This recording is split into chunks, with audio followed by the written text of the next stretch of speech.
Shemini. In the Torah portion of Shemini, we learn about the kosher laws, the ones that most Christians believe Yeshua did away with. This is not true, however, and we will go deeper into this topic and explain how Yeshua never did away with the kosher laws and how Yeshua is the kosher pig. In this Torah portion, we learn that all mammals that chew the cud and have split hooves are kosher. It lists some animals that are kosher, then it lists some animals that have only one characteristic, like only having split hooves, but not chewing the cud, and declares them unkosher. For fish and seafood, the Torah states that they have to have fins and scales. For birds, they can't be birds of prey. For insects, only bugs, like the locusts, are kosher. Traditional Christian teaching claims that the kosher laws are obsolete. Yeshua did away with them when he died on the cross. Very few Christians worry about keeping kosher.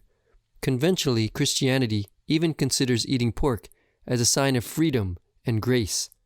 The church considers eating pork as a sign that we are under grace and not under law. But what would Jesus do? What did Yeshua eat? Yeshua and all his Talmudim ate kosher. The claims that Yeshua did away with the kosher laws are simply not true. Mark 7 verse 19, a verse that says, "Thus he declared all foods clean," is often recited as proof of this claim. But this verse has nothing to do with the kosher laws. The original Greek of Mark 7 verse 19 refers to eating food with ritually impure hands, and whether or not doing so rendered food unclean. The verse makes no reference to the kosher laws at all. Likewise, Peter's vision of the sheets in Acts 10 indicated that the Talmudim should no longer consider the Gentiles unclean.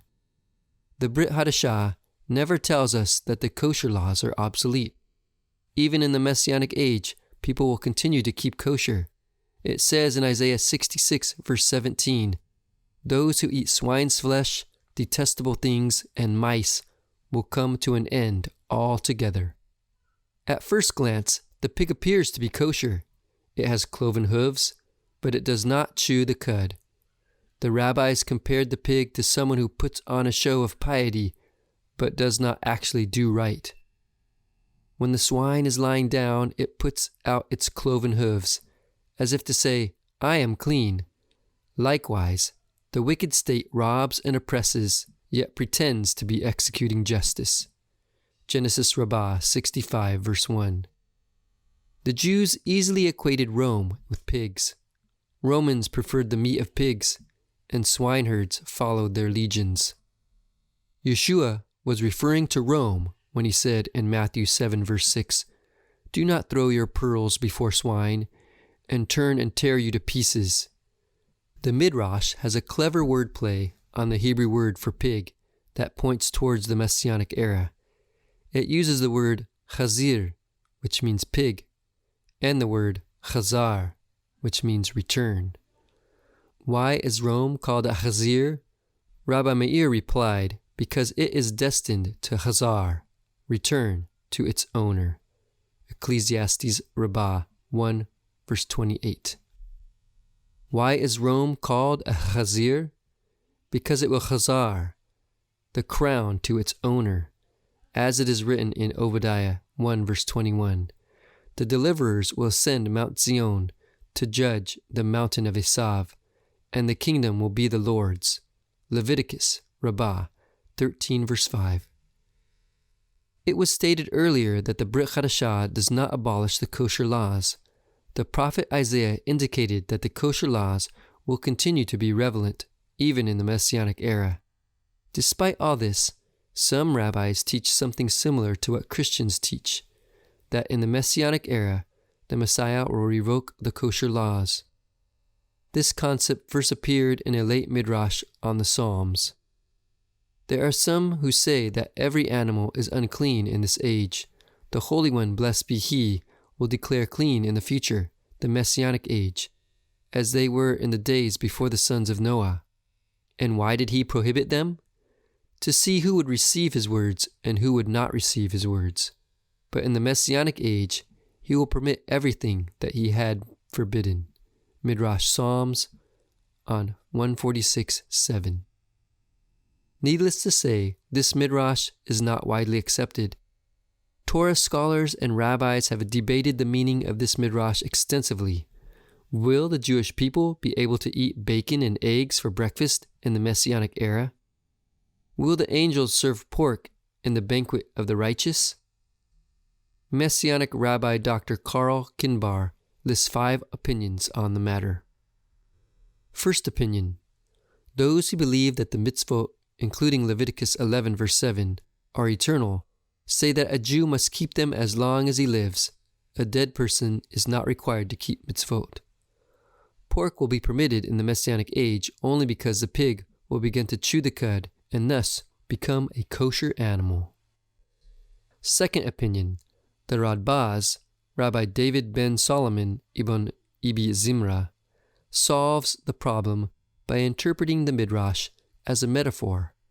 Jews will eat rich foods that taste like pig's flesh.